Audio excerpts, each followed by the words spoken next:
Ini mesin rotari yang paling ikonik, tapi versi kecil guys.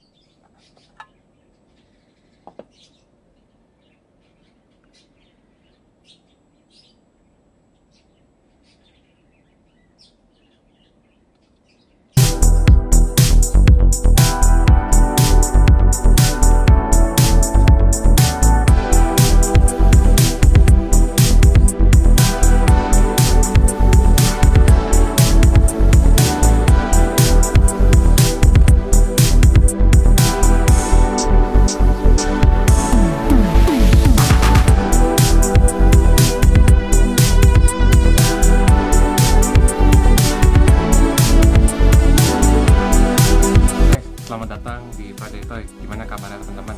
Buat teman-teman yang udah subscribe, yang udah kasih komen, yang udah kasih like, thank you banget guys. Nah sekarang kita mau ngebahas soal JDM.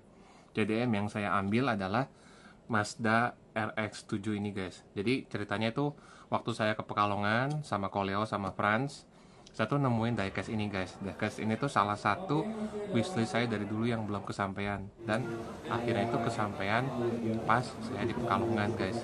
Keren banget, dan orangnya juga yang jualnya ramah banget guys. Teman-teman bisa cek di Instagramnya. Sebelum saya sharing tentang diecast ini guys, tentang saya review nih ya, saya pengen cerita dulu nih guys, kenapa sih mobil ini sangat-sangat ikonik, sangat-sangat legend ya. Jadi guys, RX-7 ini adalah simbol dari mesin rotari ya. Teman-teman mungkin kalau tak ada yang tahu tentang mesin atau mobil, pasti familiar dengan kata rotari ini guys. Dia itu lahir dari semangat Jepang untuk bisa melawan mobil sport Eropa yang lagi booming-boomingnya waktu itu guys. Dan mobil ini populernya di film Too Fast and Furious. Mungkin teman-teman nonton Too Fast Furious yang pertama. Nah, si Dom Toretto guys, itu pakai mobil RX-7 ini. Dia pilih mobil ini kan pasti nggak sembarangan. Dia tahu kenapa mobil ini kencang banget, kenapa spesial banget, kenapa legend banget. Bahkan kalau teman-teman nonton Tokyo Drift, Hans juga mobilnya Mazda RX-7. Jadi ini mobil sangat-sangat ikonik ya guys.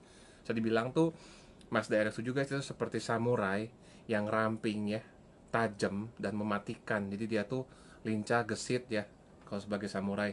Dan yang saya suka juga guys, itu karena waktu dulu saya main di gamenya.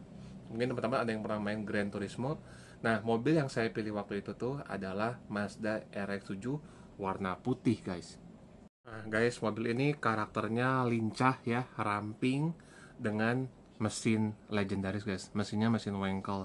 Teman-teman ada yang tahu nggak mesin Wankel tuh kayak gimana sih cara kerjanya? Itu beda dengan mesin-mesin biasanya guys. Ini cc-nya kecil banget, cuman sekitar 1300-an guys, tapi tenaganya gila guys. Mesin kecil tapi tenaganya gila, aneh kan bisa kayak gitu. Nah itu yang bikin mobil ini tuh sangat-sangat legendaris. Nah mobil ini tuh bisa dibilang kalau menurut saya guys ya, sebuah mobil yang punya soul, yang eksklusif ya. Karena apa? Teman-teman nggak bisa ngelihat mobil ini sehari-hari. Saya nggak pernah lihat mobil ini guys, jarang guys. Di Jakarta aja saya jarang lihat mobil ini. Jadi ini mobil benar-benar eksklusif, punya jiwa, punya soul ya guys. Oke guys, ini adalah boxnya. Ini adalah dari Ino ya guys ya, Ino 64. Ini tuh LBWK edisi Mazda RX-7 FD3S. Nah ini guys, di belakangnya teman-teman bisa lihat nih, ini adalah super silhouette dari Mazdanya, ada tulisan LBWK-nya. Teman-teman juga kalau beli ini, teman-teman dikasih box kacanya kayak gini guys ya, box plastiknya kayak gini. Dan kalau teman-teman beli tuh ntar sama dia tuh disekrup guys di dalamnya. Nah ini udah saya buka ya. Nah ini kira-kira sekilas dari boxnya. Nah mungkin teman-teman agak sedikit bingung, apa sih maksudnya dari super silhouette ini? Ini ada maksudnya guys. Nah jadi guys, super silhouette itu sebenarnya tuh merujuk ke gaya modifikasi dan juga kategori balap dari era 1980-an di Jepang. Khususnya kalau teman-teman tahu grup 5 Racing, itu bukan tentang gaya-gayaan aja guys, itu tapi soal evolusi ekstrim dari mobil jalanan yang dibuat jadi kayak monster buat balap ya guys ya. Nah tapi sekarang mobil ini jadi lebih umum ya guys ya, dipakai untuk menggambarkan mobil-mobil JDM yang punya body kit ekstrim. Karena kalau teman-teman tahu, zaman dulu itu kan belum ada komputer ya, jadi mereka masih desainnya tuh seadanya, nggak pakai kayak komputer, nggak pakai editing segala macam, belum ada teknologinya. Nah jadi teman-teman bisa ngelihat fender depannya tuh lebar, aeronya besar, dan tampilan Mazda RX-7 ini guys jadi lebih agresif. Yang paling ditunggu-tunggu adalah mereview diecast-nya guys. apa sih yang paling asik dari mereview diecast? Ya ini guys, untuk bisa kita lihat detail-detailnya. Oke guys, langsung aja. Pas teman-teman beli boxnya tuh seperti ini, jadi nggak cuman kayak polosan blister aja. Teman-teman ada dikasih boxnya seperti ini, ada tulisan FD 3S RX7 ya, LB Silhouette Work.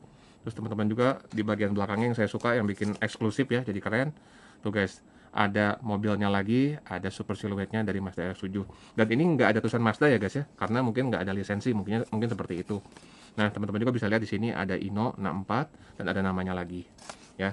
Jadi kalau dari detail boxnya tuh eksklusif tuh guys ya, nggak cuman polosan aja ya. Nah, oke. Kita berikutnya bahas boxnya. Kalau teman-teman beli Ino 64, teman-teman tuh dikasih boxnya seperti ini ya. Jadi teman-teman bisa pajang dan rapi, nggak akan berdebu guys kalau ada box seperti ini. Kalau teman-teman buka, teman-teman bisa lihat bendera Jerman seperti ini guys ya. Terus ada, kalau teman-teman beli Ino, ada tulisan LB guys di sini tuh. Teman-teman bisa kelihatan nggak? LB RX07 ya. Itu yang bikin detail-detail kecil yang bikin mobilnya jadi lebih menarik dan lebih mahal harganya guys ya. Nah, terus ini guys, LBWK Liberty Walk.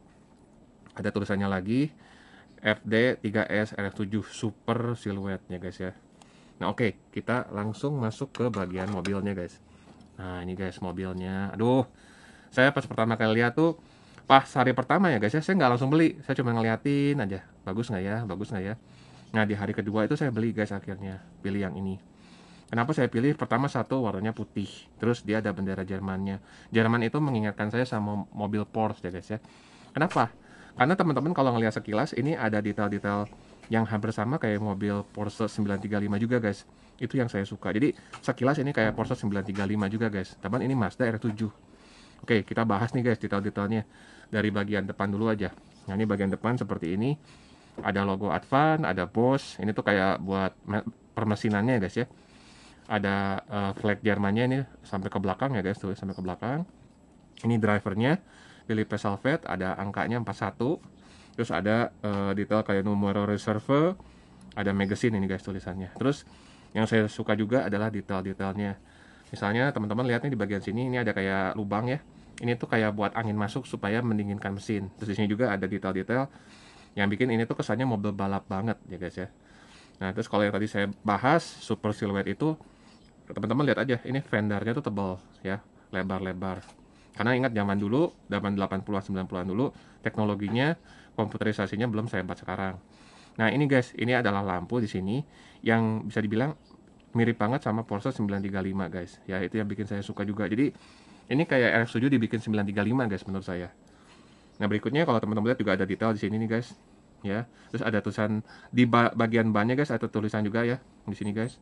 Ini tuh kalau teman-teman tahu mobil Porsche RWB, biasanya Akira Nakai juga menulis tulisan idler di sini guys ya, di bagian bannya. Oke, lanjut. Teman-teman bisa lihat di sini ada shell. Ini ada tulisan guys, tapi kecil banget ya di sini. Nih, teman-teman bisa lihat di sini kecil banget tuh. Di bagian bawahnya ada LB Liberty Walk guys. Sama kalau teman-teman lihat nih di sini ada kayak titik-titik kecil. Teman-teman kelihatan nggak nih? Titik-titik kecil. Jadi body kitnya di screw ya guys sama dia ya. Nah, berikutnya ini ada nomor reserve, ada slam 41, ada hashtag Liberty Walk. Nah, ini ada garisnya lagi, bendera Jerman. Terus yang saya suka ya guys ya, kalau teman-teman lihat nih di sini di bagian spionnya guys, tuh itu ada reflektornya guys. Jadi benar-benar dia tuh mikirin sampai sejauh itu guys detailnya. Jadi spionnya juga kasarnya kalau ini bisa lihat ya guys ya. Terus berikutnya ini ke bagian belakang. Teman-teman bisa lihat nih detailnya, dia makin lebar di sini. Terus ini ada angin ya guys ya. Ada body kit buat masuk angin ke sini. Ini kalau nggak salah itu guys supaya si remnya lebih dingin ya, atau mendinginkan ban juga, saya juga kurang paham. Tapi ada fungsinya guys. Jadi detail-detail seperti ini, kenapa body kitnya seperti ini tuh ada maksudnya, nggak asal biar keren-keren aja. Nah, berikutnya teman-teman juga bisa lihat lagi di sini ada tulisan Philippe Salvet, ini orangnya. Terus yang saya suka juga adalah dari peleknya guys. Ya, tuh peleknya bagus. Dan ada celongnya juga, walaupun celongnya nggak segila kalau teman-teman penyuka RWB ya, kan biasanya celong banget. Nah, masuk ke bagian belakang, teman-teman masih bisa lihat lampu backlampnya dari RX7 masih kelihatan, masih jelas ya guys ya. Tuh, terus ada tulisan Advan lagi di sini. Terus di sini di bagian plat nomornya dikasih tulisan Liberty Walk juga ya guys ya. Terus ini ada lampunya di sini, ini ciri khas Mazdanya belum hilang ya guys ya. Terus di bagian bawahnya, ini di bagian sininya guys, ini juga dikasih detail. Dan yang saya suka guys, kalau teman-teman lihat bagian bawah sininya, mufflernya juga detail tuh guys ya. Bener-bener kayak ini tuh dibuatnya sedetail mungkin tuh sampai sini guys. Ya, jadi detailnya nggak main-main. Terus kalau teman-teman tahu juga, udah pakai ban karet. Terus kalau teman-teman putar seperti ini, itu dua-duanya muter guys tuh ya. Dan ada detail-detail dari bannya guys ya, kayak alur bannya tuh dibikin juga sama dia. Nah, ini yang namanya super silhouette guys. Teman-teman bisa lihat si spoilernya tuh gede-gede ya, besar-besar. Kalau teman-teman nonton Garage Drift, mobilnya kalau nggak salah punya Dipo ya, dia tuh si spoilernya tuh lebar sekali guys. Ya, ini ciri khas tahun 80-an 90-an yang dihidupin kembali guys. Nah, berikutnya kita kembali ke arah dari sini, kita pindah ke sini guys. Nah, bersama ya, ada namanya lagi, terus ada juga 41 Liberty Walk Slam, numero reserve sampai ke depan seperti ini. Nah, kalau teman-teman lihat bagian cockpit dalamnya, teman-teman juga bisa lihat tuh si bagian joknya tuh warna merah, terus roll barnya warna kuning. Nah, seperti ini. Jadi detail banget guys, bagus. Nah, gimana nih menurut teman-teman? Ini menurut saya sih bagus banget, keren banget, nggak rugi guys beli ini guys. Dan ini siapa tahu semakin ke depan dengan kita ngerawat boxnya, kita ngerawat semuanya, harganya bisa makin mahal dan makin tinggi ya guys ya. Apalagi kan biasanya kalau udah kayak gitu suka digoreng-goreng, harganya pasti siapa tahu kedepannya bisa lebih mahal lagi. Nah, gimana nih menurut teman-teman? Mazda RX-7 Liberty Walk Super Silhouette. Gimana kira-kira reviewnya? Jadi itu guys yang bisa saya bagiin sama teman-teman. Jadi ini dibanding mobil diecast biasa jauh lebih keren ya, jauh lebih detail. Teman-teman bisa lihat aja. Ini spionnya aja guys, di sini ada reflektornya. Jadi bisa benar-benar buat ngaca guys. Nah, teman-teman gimana? Menurut saya guys, si RX-7 ini yang edisi Liberty Walk itu bukan sekedar diecast ya. Dia tuh bisa dibilang kayak sejarah warisan otomotif Jepang, dan menurut saya mimpi yang dikecilin guys ya. Ya teman-teman boleh lihatlah Dom Toretto aja sama Hans pakai mobil ini guys. Nah, kalau teman-teman ngerasa mobil ini punya tempat di hati teman-teman, teman-teman bisa subscribe, like, nyalain loncengnya guys. Karena ini bukan cuma sekedar koleksi, ini adalah terapi. Dan juga kalau buat saya guys, ini tuh banyak memorinya. Mobil ini saya temukan di Pekalongan waktu lagi ikut event bareng sama Koleo sama Friends. Ya, buat teman-teman yang suka, like, komen, jangan lupa guys, tetap ikutin Pradetoy untuk konten-konten berikutnya. See you soon di konten Pradetoy berikutnya ya.